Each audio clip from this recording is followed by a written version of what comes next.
Plus de 6,5 millions d'électeurs inscrits sur le listing provisoire, dont 50,91% d'hommes et 49,09% de femmes. C'est l'information rendue publique par le président de la commission électorale indépendante au cours de la cérémonie de remise de supports électroniques de ce listing aux représentants des partis politiques. Les réclamations sont donc prévues du 25 au 31 juillet dans les différents sièges de la commission électorale indépendante locale. L'affichage du listing se fera les 1er et 2 août, suivi du recueil des observations du 2 au 6 août. Quant aux délibérations, elles auront lieu du 7 au 13 août prochain.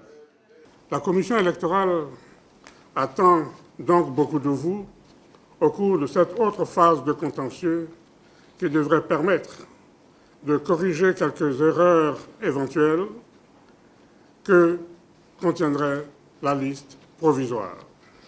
Toute cette procédure s'achèvera par la production de la liste électorale définitive et des cartes d'électeurs nécessaires avant les prochains scrutins dont la date de tenue vient d'être rendue publique.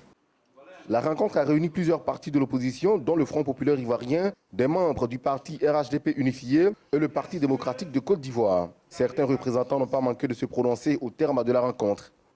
Avec le listing que nous venons de recevoir, nous allons vérifier effectivement maintenant si nos gens se sont véritablement inscrits sur la liste électorale. Donc c'est un travail qui recommence pour nous.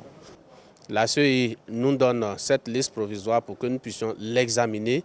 Vous savez que la liste est un élément important, un élément crucial du processus électoral. Si la liste n'est pas bonne, vous avez un processus qui est entaché.